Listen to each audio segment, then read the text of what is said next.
Guys, അപ്പോൾ welcome back my YouTube channel. എല്ലാവർക്കും എൻ്റെ വീഡിയോയിലോട്ട് സ്വാഗതം. ഗൈസ്, നോക്കുന്ന ഒരു പുതിയൊരു വീഡിയോ ആയിട്ടാണ് ഇന്ന് ഞാൻ നിങ്ങളുടെ മുന്നിൽ വന്നിട്ടുള്ളത്. അപ്പം നമ്മുടെ വീഡിയോയിലോട്ട് താമസിക്കാതെ തന്നെ പോവാം.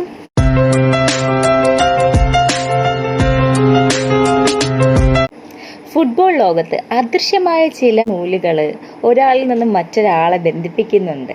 ഇതിൽ നിങ്ങൾ വിശ്വസിക്കുന്നുണ്ടോ ഗൈസ്? എങ്കിൽ നിങ്ങളത് വിശ്വസിക്കുക. കാരണം അങ്ങനെ ഒരു സംഭവമാണ് ഞാൻ നിങ്ങളുമായിട്ട് ഷെയർ ചെയ്യാൻ പോകുന്നത്. ഞാൻ നിങ്ങളടുത്ത് പറയാൻ വേണ്ടിയിട്ട് ആഗ്രഹിക്കുന്ന ഒരു കാര്യമാണ്. അതായത് അർജൻറ്റീന സ്പെയിന് ഫൈനലിൽ വന്ന സമയം തൊട്ട് സോഷ്യൽ മീഡിയയിൽ ആകെ കൂടിയിട്ട് ചർച്ചയായിട്ടും ഷെയർ ചെയ്തിട്ടുണ്ടായിരുന്നൊരു വീഡിയോ ആണ്. മെസ്സി തൻ്റെ ചെറുപ്രായത്തിൽ യമാലിനെ കുളിപ്പിക്കുന്ന ഒരു ചിത്രമാണ് ഇന്ന് സോഷ്യൽ മീഡിയയിൽ ഫുള്ളും വൈറലായിക്കൊണ്ടിരിക്കുന്നത്. അപ്പോൾ അതുമായിട്ട് ചർച്ച ചെയ്യപ്പെടുന്ന ഒരു വിഷയമാണ് ഇന്ന് ഞാൻ നിങ്ങളുമായിട്ട് ഷെയർ ചെയ്യുന്നത്. അപ്പം മെസ്സി ഇതിൽ കുളിപ്പിക്കുന്ന സമയത്ത് ഈ ഒരു ചിത്രം ഏകദേശം എടുക്കപ്പെട്ടത് 19 വർഷം മുന്നെയാണ് ഈ ഒരു ചിത്രം എടുത്തിട്ടുണ്ടായിരുന്നത്. അത് തന്നെ ഇതിലൊരു ഇൻട്രസ്റ്റിംഗ് ഫാക്ടറാണ്.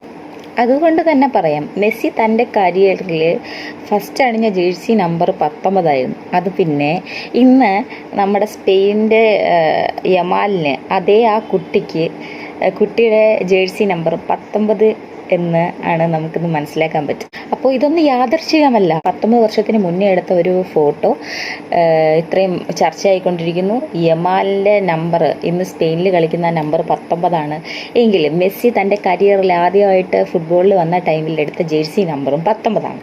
ഇതൊന്നും തന്നെ ഇതൊരു യാദൃശ്ചികമല്ല എന്ന് നമുക്ക് ഇതിൽ നിന്ന് മനസ്സിലാക്കാൻ പറ്റുന്നുണ്ട്. ഏറ്റവും പറയേണ്ട ഒരു അത്ഭുതം എന്ന് പറയട്ടെ, നമ്മുടെ ഈ യമാലിൻ്റെ ഈ വയസ്സെന്ന് പറയുന്നത് 19 വയസ്സാണ്.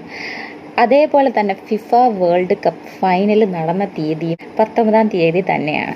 പിന്നെ ഈ 19 എന്ന് പറയുന്ന നമ്പർ എന്നെ കേന്ദ്രീകരിച്ച് നടക്കുന്ന ഈ ഒരു അവിശ്വസനീയമായിട്ടുള്ള ഒരു സംഭവം ഇന്ന് ഫുട്ബോൾ ചരിത്രത്തെ തന്നെ യാദൃശ്ചികവും അത്ഭുതവും പെടുത്തുന്ന ഒരു സംഭവം തന്നെയാണ്, അല്ലേ ഗൈസ്? വേറൊരു കാര്യം ഞാൻ നിങ്ങളുമായിട്ട് ഷെയർ ചെയ്യാൻ ആഗ്രഹിക്കുന്നു. ഈ പറയുന്ന ഈ എടുത്ത ഫോട്ടോയുടെ പശ്ചാത്തലത്തിൽ മറ്റാരും ശ്രദ്ധിക്കാത്ത ഒരു കാര്യം ഉണ്ടായിരുന്നു. അതിൻ്റെ പശ്ചാത്തലത്തിലുണ്ടായിരുന്ന ഒരു ക്ലോക്കിൽ ടൈം 7 o'clock ആയിരുന്നു. ആ 7 o'clock നമ്മുടെ 24 മണിക്കൂറിൽ കൺവേർട്ട് ചെയ്ത് വരുമ്പോൾ കിട്ടുന്ന ആൻസറും 19 തന്നെയാണ്. അപ്പോൾ അങ്ങനെയാണെങ്കിൽ ഈ വിധി ശരിക്കും ഒരു 19-കാരനുള്ളത് തന്നെയല്ലേ ഗൈസ്? അതെന്ന് പറയണത് വെറുമൊരു സൂചന മാത്രമല്ല. ഇത് നമ്മുടെ യൂണിവേഴ്സ് സഹിതം ഈ 19 എന്ന് പറയുന്ന നമ്പറിന് വേണ്ടിയിട്ട് നിൽക്കുന്നു എന്ന് തന്നെ നമുക്ക് കണക്കാക്കാം. തികച്ചും ഇതൊരു അത്ഭുതകരമായിട്ടുള്ള ഒരു വീഡിയോ ആണ്. നിങ്ങൾക്ക് ഇഷ്ടപ്പെട്ടിട്ടുണ്ടെങ്കിൽ ലൈക്ക് ചെയ്യാൻ മറക്കരുത്. ഒരു യാദൃശ്ചികമായിട്ടുള്ള ഒരു സംഭവം നടന്നപ്പോഴത്തേക്കും ഞാൻ നിങ്ങളായിട്ട് ഷെയർ ചെയ്യാൻ ആഗ്രഹിച്ചിരുന്നല്ലോ. ഇത് ഇഷ്ടപ്പെട്ടിട്ടുണ്ടെങ്കിൽ ലൈക്ക് ചെയ്യാൻ മറക്കരുത്. അടുത്തൊരു വീഡിയോ ആയിട്ട് കടന്നു വരുന്നത് ഇവിടെ സൈനിങ് ഓഫ്. Bye bye.